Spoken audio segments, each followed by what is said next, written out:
welcome to today's video as we cover top esports for MSI 2026, the LPL 2 seed. On paper, statistically, this is the worst team there when you look at these stats, but we factor in the fact that it's an LPL team. With these stats, it ends up 9th in the world. A solid team for 2026, has made a lot of roster changes. Jackie Love took winter off.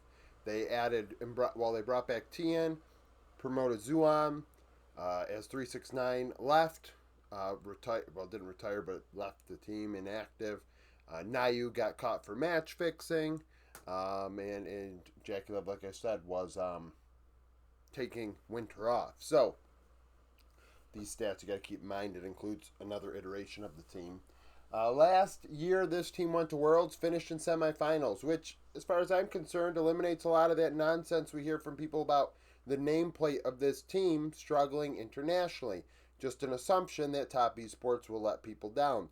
Finishing in semifinals kind of erased that for me. Now, this event, I think this team's not going to do as well as it did at Worlds. And with that in mind, they may resort back to being a not so strong LPL team internationally. In top lane, you have Zuan, 21 years old. He had a 3-1 KDA, 56 KP, 8-3 CS per minute. In spring, 153 ROI and a 1-3 share differential. He's not a super strong carry threat in top lane. He's not terrible. A solid young player. When he made his debut with IG a couple of years ago, when that team was an absolute disaster, he did very well mechanically. Laning-wise, his gold differential sucked. I think it was like negative triple digits, and it wasn't 100. It's more like 200, 300. A lot of solo kills, though, which said mechanically was very strong and somebody that had potential. And it's come through with top esports. He's had moments where he's really shined. 283 vision efficiency, up 30 gold on average at 15 minutes. This team actually is technically behind at 15 minutes, which is troublesome. One solo kill, one new champion every 3 games or better, but he only played one split. Jace, Ambessa, Kesante were half of his games for 60% win rate, which is better than the team average. Tien in the jungle. When Nayu got caught for match fixing, immediately I think I tweeted out or I posted in Discord or both. Tien is the logical choice here. He was a free agent. Obviously a strong player, a world champion, played with top esports before, and was the best player available. Inserting him into the lineup, unfortunately, 369 not being in top lane in the place of Zuan harms this team, but they got to MSI anyways, and Zuan may have a longer trajectory than 369, so that's a thing. But Tien, 25 years old, was solid immediately. 4 KDA, 71 KP, 7-4 CS per minute. 112 ROI, negative 4-5 share differential. These numbers are like this because of this. That's a high, CS per minute. That's 0.3 more than who we just had, which was Jose Deodo. But 7.4 is on the higher side of things. 459 vision efficiency. You'd like that to be better for a veteran.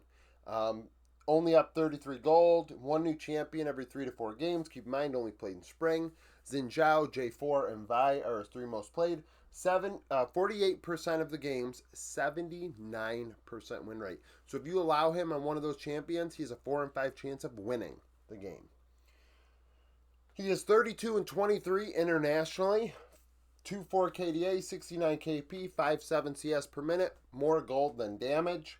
130 gold ahead at 15 minutes, though. When he's at an international event, on average, he gets ahead significantly. And 1 solo kill every 5 games, which is a great clip for a jungler. Like, that's insanely great. So in a best of 5, there's internationally, he's good for a solo kill in, a series that goes 5 games. In mid, you have Cream, 22 years old, 4-1 KDA, 60 KP, 9-1 CS per minute. If it's an assassin meta, watch out. Otherwise, control mages can be a struggle for him. The team clearly fights all around the rift with the 60 KP, around 60 KP in top lane. Cream did play the entirety of the season along with Feng Yu. 182 ROI, 5 share differential. He packs a serious punch. He and Jackie Love are serious damage dealers on this team, and this is huge given that he's up above 9 CS per minute. Really strong player in damage. He's aggressive. 3 vision efficiency or better, which is good. 66 gold ahead. 1 new champion every 5 games. Now, Azir, Ari, and Rise. 39% of his games played. But that's red. 50% win rate. I have not had to do, use the red for percentages here. His Azir is by far his most played champion, and it has a 38% win rate. So, if you're the opponent, get him on Azir and play from there. And that could be a free win. And I'm saying that, there are not many players I've said that about at this event. Actually, nobody has that bad of a win rate with their most played champion. It's not particularly close. That is very bad.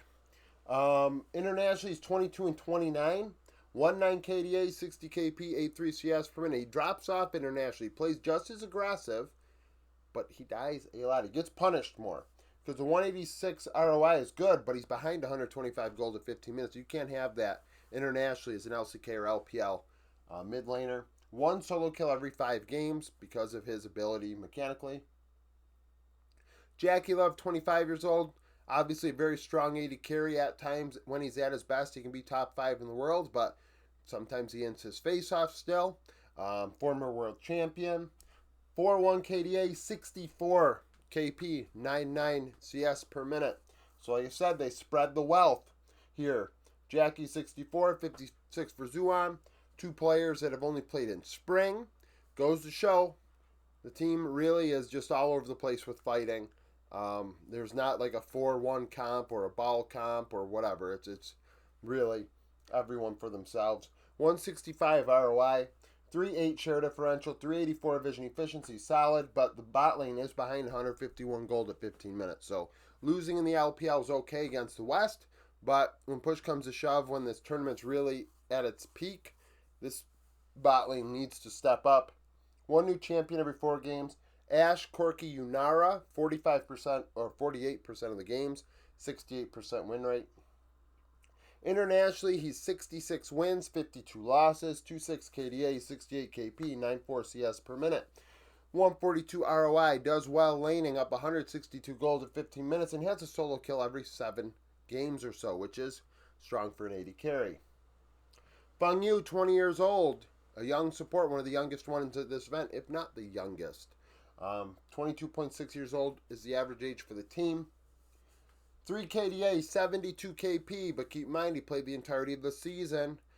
He and Tian really driving the bus for the squad. 81 ROI, par for the course. Vision efficiency under 2, that's not great, but he's a young player in his rookie season. I don't expect great things in the vision department out of a rookie. Like I said, the laning phase, they are behind. 1 new champion every 4 games over the entirety of the season. Seraphine, Nautilus, Alistar, his 3 most played, only account for 1/3 of his games. So, in a best of 5, one of his most played is probably going to be played, but that's it. 78% win rate on his 3 most played as well. So very strong win rate on those champions. Poppy is a coach. As far as what this team's stat profile is, win rate 55.8% is 16th in the world. Kill death ratio is actually negative. They have more deaths than kills this season and are ranked 31st in the world. Gold spent differential is actually negative, which is 28th in the world. So their opponents spend more gold than them. They die more than they get kills. Drake percentage, 51%, is 21st in the world. Baron, 55%, is 15th. And then laning numbers, laning-wise, CS differential, they are top 10. And in the jungle, they're 19th. So that is the thing. Poppy, as a coach internationally, MSI champion with RNG, is 22-5 in best of 1s, 1-1 in best of 3s, and 2-2 in best of 5s. This team, like I said, I have my reservations. There is a strong possibility. This is like This team is primed to be upset. And because I'm saying that, as far as I'm concerned, it might not even be an upset at all because the profile screams an upset. So that is a thing. As far as I'm concerned, an upset is something I don't anticipate happening, but I very well think that this team could lose to a G2, theoretically. So that's it. Thank you for watching. If you liked the video, like it. Subscribe to the channel for daily League of Legends content. Follow me on Twitter. Join the Discord. Become a YouTube supporter. And hope to see you again tomorrow.